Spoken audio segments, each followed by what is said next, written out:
Hello lovelies, how are you all doing? I hope you are well. I am. Oh my goodness, I'm still bouncing off the walls with giddiness. I am tired, but yeah, full of, it's impossible actually. I'm tired, but I'm full of energy. Go figure. Today is day 6 for me here at my new cottage by the sea. So literally a week ago today, I was moving out of London.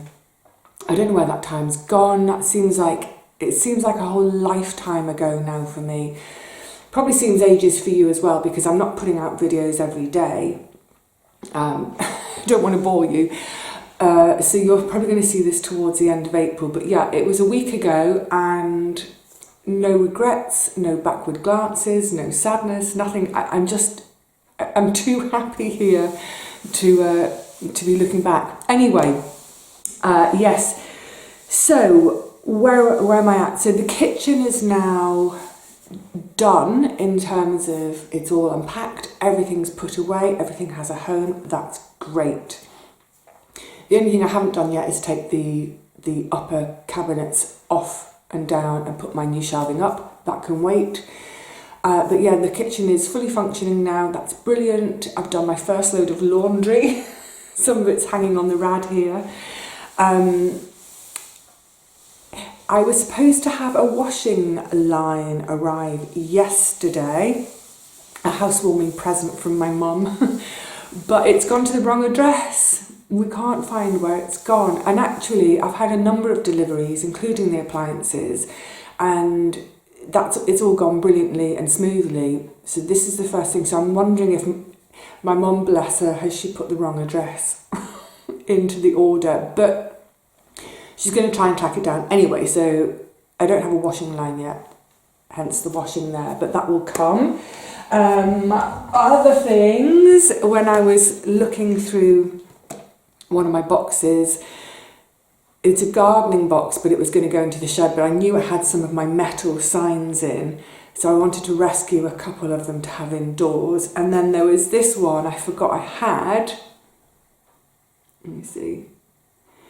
What does it say? Anyone not fastening this gate is liable to a penalty of 40 shillings. I bought this when I was last in Swanage, when I came in September 23 with my sister's ashes, and I bought this. It was a sort of if you build it they will come moment, much as you'll have seen on my Facebook by now. I bought a copy of the tide tables for the year. I was doing all these little things as a sort of a positive, I am going to make this happen.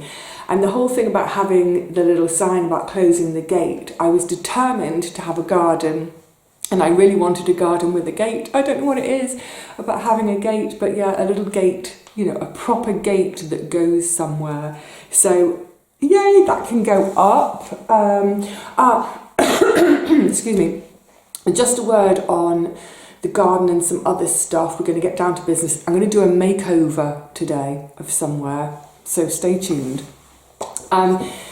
Yeah, obviously, thank you. I haven't said it until now, but thank you so much for everybody's incredibly positive response to the move in general, but also to the cottage and to the town I chose to make the rest of my life in, all that. Thank you. Your enthusiasm has been, it's just, I can't stop grinning.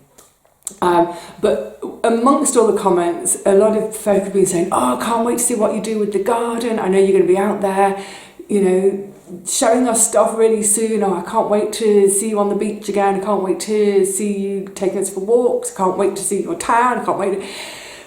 Oh, I can't wait for all that too, but there's only one of me. There's only so many hours in the day, and there's a lot for me to be getting on with that's not visible. I mentioned about being the freeholder now, so I have to maintain the whole building.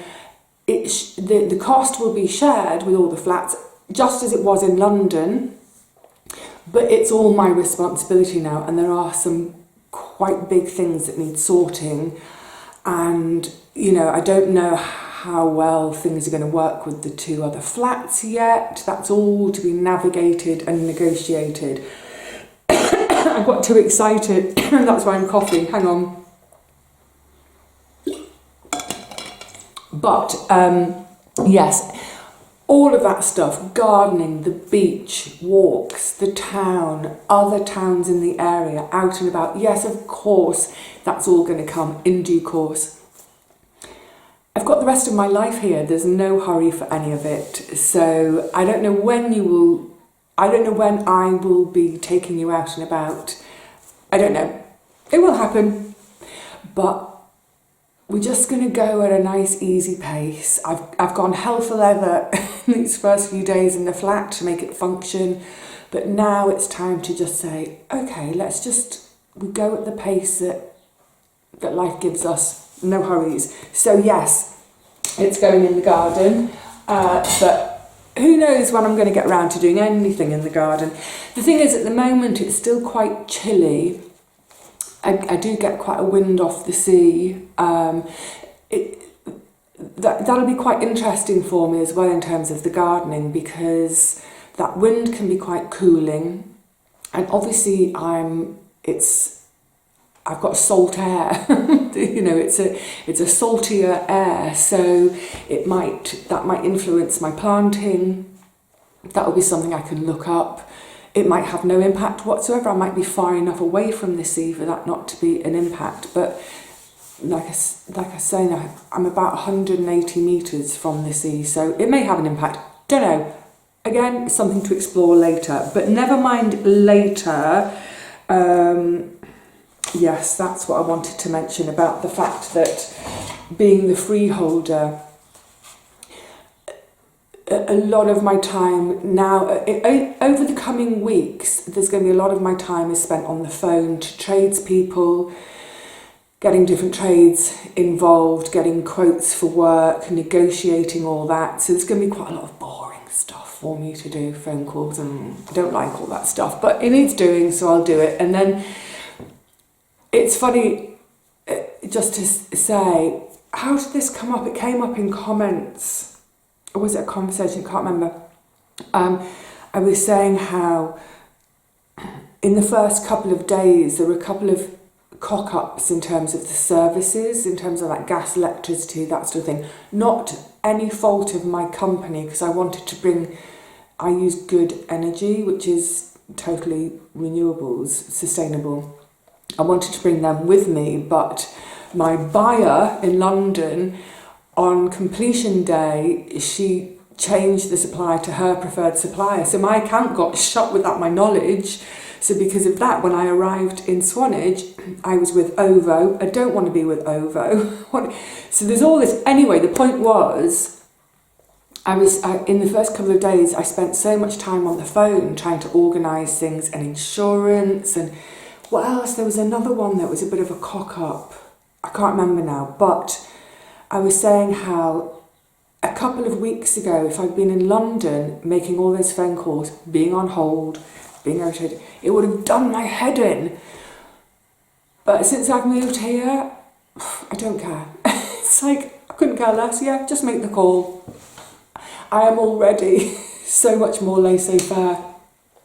Enough of that. What are we doing today? Can't wait to do this. I am going to do a makeover on the scullery. And yes, that's the word for the room. I've been vacillating between calling it pantry, utility room, mud room, pantry. And I suddenly thought the other evening in bed as I was falling asleep, I'm going to sleep so quickly now. I'm still waking up in the night, but only once these days. A couple of nights I've had 2 wake-ups, but compared with the last few months where I've woken up 5, 6, 7 times. Anyway, falling asleep and the word scullery came to mind. So I thought, oh, I think that's the right word. I'm going to check up the definition of scullery tomorrow. So I did. And, you know, essentially it's a room that's an adjunct to the kitchen. It's a room where laundry is often done, other cleaning jobs, sometimes some food prep, sometimes some food storage, particularly muddy vegetables, if I ever get to the stage of having muddy vegetables again. And I just thought, actually, with the age, the period of the building, that area would have been the scullery for this house. So scullery it is. So I'm going to make over this scullery, and this has also come up from comments. We've got a new word, and I don't mean this in an egotistical way, but I just love it. I am going to vivify the scullery. It's a new verb. We've invented it. To vivify, it's going to have vivification. To vivify means to make something pretty, make something cozy, make something cheerful. So yeah, that's what I'm going to do. I'm going to vivify it. I'm going to make it hopefully pretty, cozy and cheerful. New word for us all. Right. So I'm going to, just before we go into the scullery, I've got this paper. It's on a long roll. It's really long. It's got a sticky back to it. I actually bought this. It's really sweet. I actually bought it when I was in London. I probably bought it about a year ago. I was thinking of using it to line the shelves in the wardrobe back in London. I bought it, and then I sort of held it up to the wardrobe and I thought, you know what, no, I think it's a bit too pretty, it's a bit too cottagey, it might put a buyer off. Let's leave it plain white, let's leave it neutral. I don't mean I was going to paper the wardrobe, I mean just the shelves inside. So yeah, I thought, yeah, just leave it plain white, it's more neutral for, you know, when all sorts of buyers. So I kept it, and then I thought this is the perfect solution to the black shelves in the utility. I've just called it utility. Scullery. I need to remember it's the scullery now. It's the perfect solution, temporary solution for those black shelves, because I would like to have oak shelves in there, but of course at the moment I'm really mindful of my budget. The budget is quite tight, and I need to do the kind of the structural stuff first. That's where the money needs to go. And then if there's any left over, then I can spend on buying oak for some shelving. So I thought this would be a great thing in the meantime, just to get rid of that darkness and the coldness. And just a word on this, because it's come in a little roll. I've actually got a couple of rolls of it. What I did yesterday morning is I unrolled it. It's been in the living room all day, it's been there for 24 hours now. So it's been laying flat. I had weights on the end because it was really curled tight to just really help to flatten it, so that, you know, as I'm it's flat, so that as I'm trying to fit it today, it's not going to try and curl up on itself. Because I think it's going to be a bit fiddly. I've got a couple of tools that I think will help me though, which I'll show you. But first of all, let's have a little look at the scullery before it gets its vivification. That's such a fun word. All right, let's go and have a look. This is it to start with. So yeah, pretty dark with these black shelves. Horrid. It might be a bit awkward in here for filming, I don't know, I might have to move around. But, yeah, get this paper cut and fitted. Now, the space isn't square. Of course it's not a square. Square would be too easy. So I'm going to make it square to the front, because that's the edge I'm going to see most of all, and then fill in that back bit. Also, I was mentioning the other day about from the kitchen I can see through there and I can see the pipework. It's not attractive, so I want to put a curtain in, and I suddenly thought, oh, I've got this. So the pine shelves that I had in my bath, where's the light? Is that better with the light? The pine shelves that I had in my bathroom in London that I've taken down, they're going to be going up for my sort of open pantry in the kitchen. I had them for years just as shelves, and then when I moved them, I added little brackets underneath to take this pole, and I put finials on the end, to make it a towel rail hanging under the shelf but above the radiator as sort of a towel rail and towel dryer. Excuse me. It's just an old broom handle. It's an old broom handle. The head broke. I found it, I think I probably found it on my way to the allotment one day. The head was snapped off and I thought, oh, I'll have that handle. But I thought, oh, I could cut this down.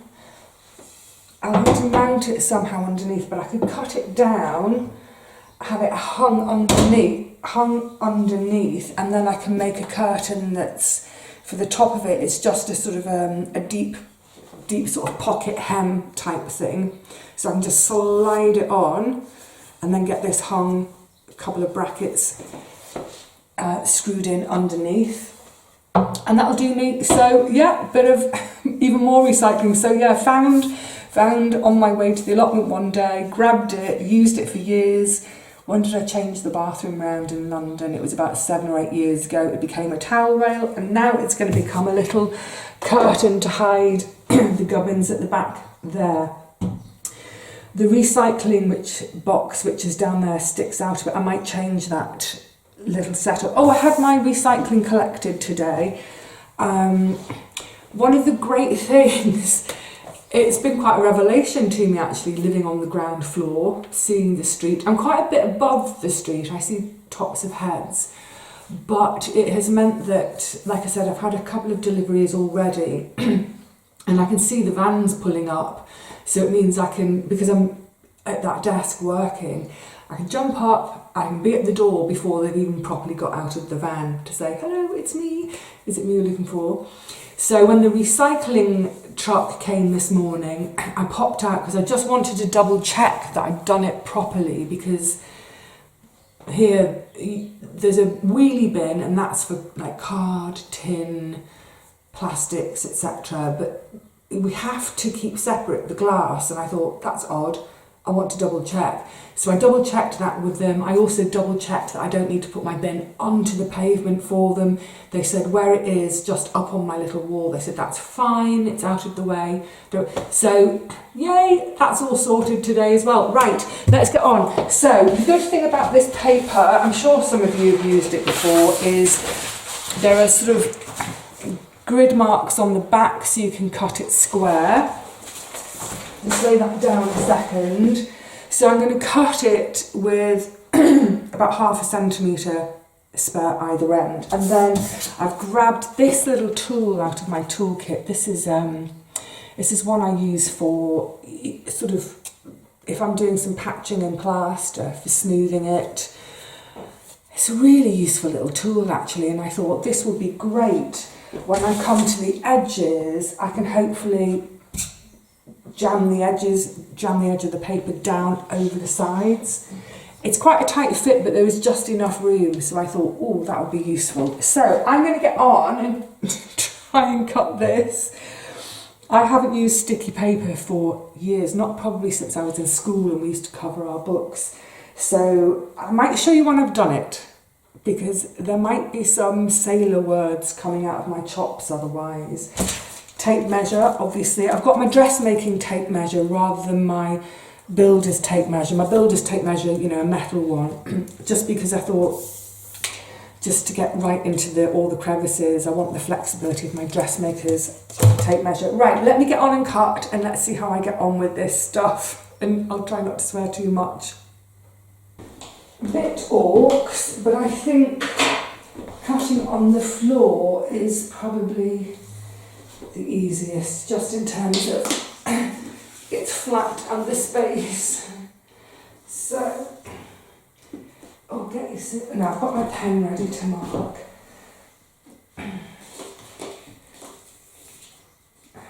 Oh, blood's going to my head. That's, wow. Oh, Dilbury, you know what I need to do?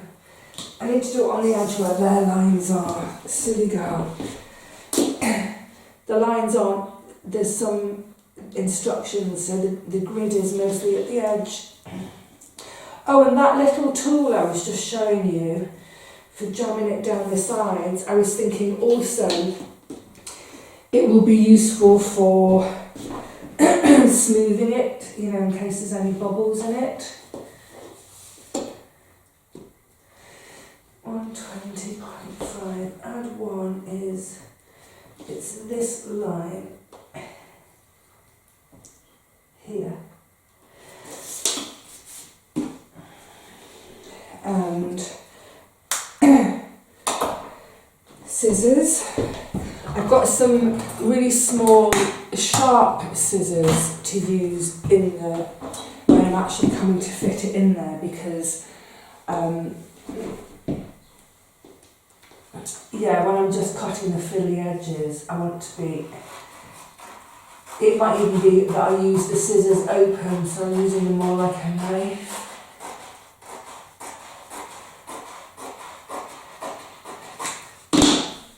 Oh, poor knees. That's going to be too short for the next shelf, but I've got a couple of rolls. And in any case, sweet, isn't it? If I've got any left over, it can... The other thought was that in terms of buying wardrobe and chest of drawers, if I'm buying them second hand, I might be able to, I could use scraps of that to line the drawers. Right, let's go and see. I'm going to try and fit this one without you, just in case I'm cussing a lot. Give me a second. In theory, this bit should be fairly straightforward to do.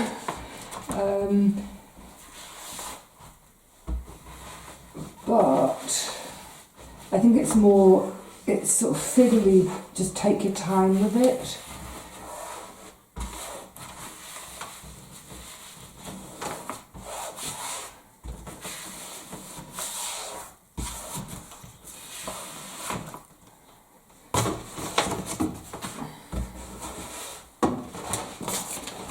The next bit is going to be considerably fiddlier because it's shaped at the back, that angle.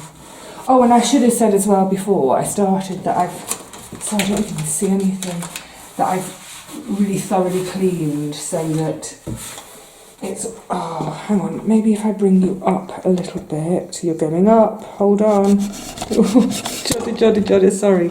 Yeah, obviously I've really thoroughly cleaned in terms of dust, and then a little bit of, oh, a bit more's appeared. Where did that dust come from? And then I also wiped it with rubbing alcohol, just to make sure there's no sort of greasy bits, because that will interfere with the adhesion. Oh, you wanted to bubble then, didn't you?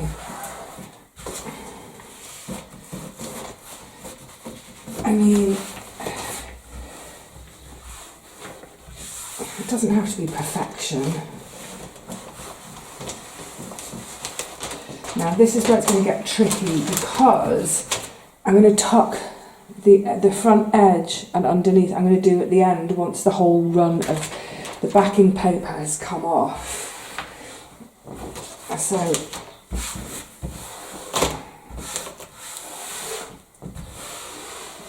is that bubbled? I was talking about using that tool, but actually I think with my hand I can feel it better. Anyway, this is how it's progressing. I will continue and then show you once it's done.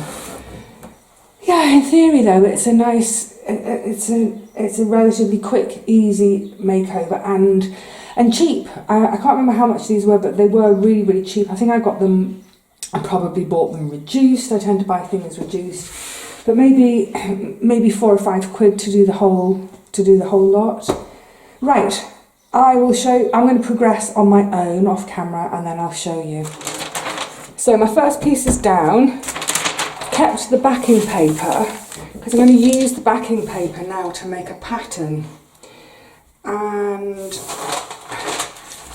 let me just, how much paper do I need? Because I'm going to get rid of some excess now, just to make it a bit easier to handle. So I'm going right into the corner there so I can get rid of the paper from here.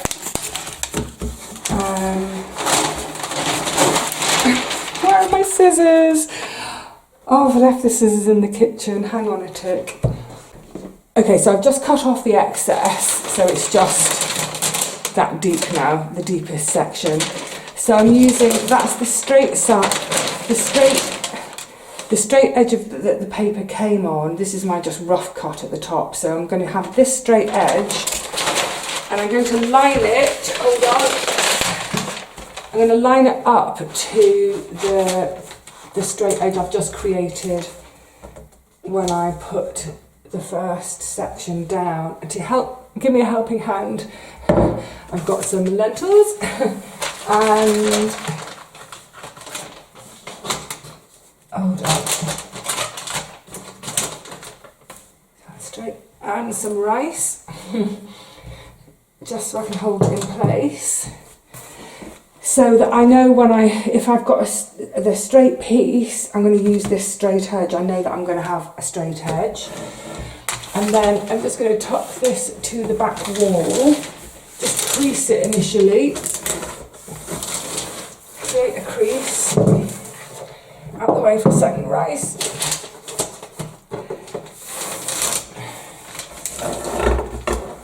Get a good crease going. And now fold that crease down.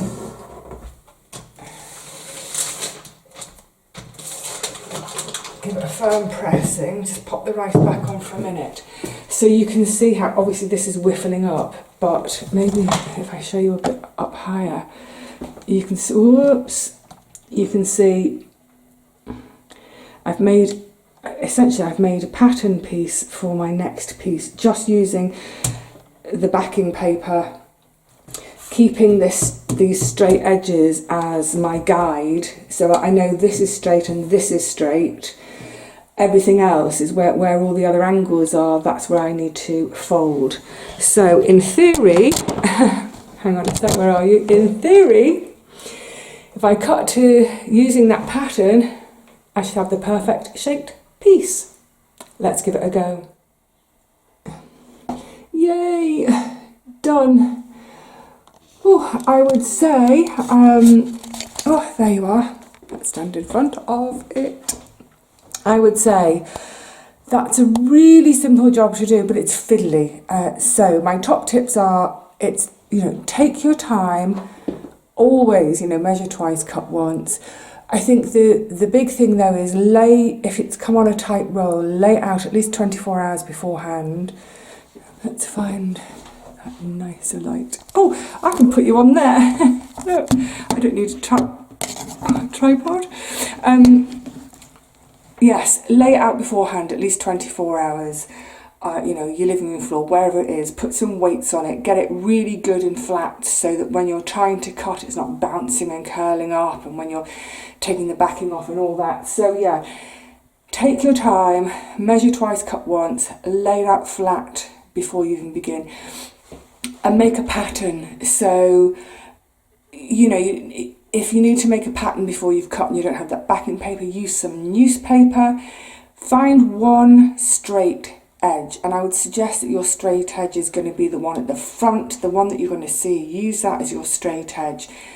Line up the edge of your newspaper to it, go backwards to where it gets awkward, and use the newspaper to fold it, crease it, whatever, create a pattern for yourself, and then you're not going to have any waste whatsoever. I don't have any waste, and I have plenty of these bits now spare, so yeah, if I get myself a second-hand chest of drawers or wardrobe, I can line that with them. Right, now to stock the scullery and complete its little vivification makeover. Okay, let's have a look. I'm done for today anyway. Well, I think that looks lovely. I think it's made a huge difference having this instead of black. Yeah, lovely. So I've just put the slab of marble back, and as I was saying the other day, that can be really useful spot for cooling when I've done batch cooking. Bring it all here. Obviously I can take, there's quite a bit of space there for cooling. So that's all my laundry bits. I always use this for washing my muddy veg at the allotment, so who knows, if I get veg growing again, I might use it. I used to use these for storing all sorts of bits. They may end up in this shed. But otherwise, yeah, I've got my cleaning bits, my spare jars, cleaning cloths, beeswax, bicarb, no, that's diatomaceous earth, my kilners, my spare kilners, some odds and ends. Oh, they will end up back in the garden. Yeah. Oh, and dustpan and brush. And then the final thing to do will be to make the curtain there. I say final, of course. Things may change. It's all about ergonomics, isn't it? Obviously, once I've had this space for a while. Oh, I'm just going to take you around the kitchen side. That's the bathroom shelves I was talking about. They need really, they're just all water staining. Yes, it's all about ergonomics. So, firstly, do I like how it looks from the kitchen? Because I can see it all the time. Yeah, I'm perfectly happy with the way that looks. The ergonomics, it's, whoa, ducking under. Time will tell, you know, as I do jobs, as I do things around the house, I'll think, oh no, I'd rather have such and such a thing more handy. This thing doesn't work here, it needs to move. But, hey, that's the joy of creating a new space, isn't it? Yeah, I think that flows from the kitchen. I think that's all right to look at. It doesn't jar at all. So, let me have a seat again. I've sat down. The tripod is at the end of it's outside the bathroom, and I couldn't be bothered to stand up to go and get it again. Yeah, I'm pleased with that. A couple of hours of effort a little bit last night with the cleaning and, you know, getting the paper down was, yeah, it was fiddly. I took my time. And I'm pleased with how the paper's gone on. And I would just much, much, much prefer it to that black space that was there before. And yeah, it's just feeling more and more and more like home every day. The more I vivify it. My things, seeing all my things. Actually, what's been lovely, I can't get over it in the last few days as I've, you know, unpacked and found homes for things and put things out. And I mean, the living room I've hardly even touched because obviously with no shelves yet.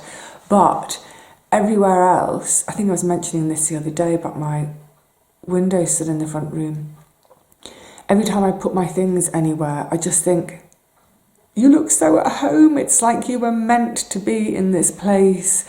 Literally everything, even my bits and bobs of my crockery and what have you, my baskets, my plants, everything looks like I bought everything for this house. And of course I didn't. All of this stuff is an accumulation of my entire adult life. There are hand-me-downs from my grandma, hand-me-downs from my great aunt. There are gifts from friends over the years. There are tons of bits and pieces that I bought in junk shops, flea markets, going back right to when I was a teenager. I've always loved flea markets and the like.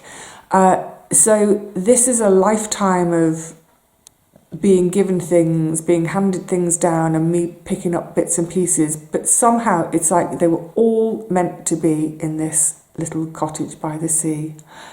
I couldn't be happier.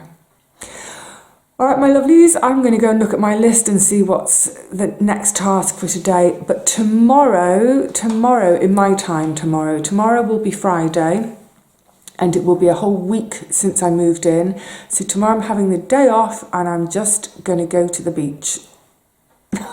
When you've got the beach on your doorstep, that's what you should do. Yeah, I'm going to have a whole day off. I'm not going to make phone calls, even though it's a Friday, unless I really need to. But yeah, otherwise, I've got a few bits and bobs of shopping to do, so I'm going to mooch around the shops and then I'm just going to go to the beach and yeah, just keep coming to terms with the fact that this is mine now and this is my life now and it's what I've dreamed of since forever. Yay! Right, I'm back to waffle. I've already started waffling. I do apologise. I'll see you all again really soon. I have no idea for what, but I will see you really soon. Until then, please look after yourselves. Take care. If there's sunshine, try and get out in it. If it's drizzling, go and vivify one of your rooms. For now, though, Cheerio.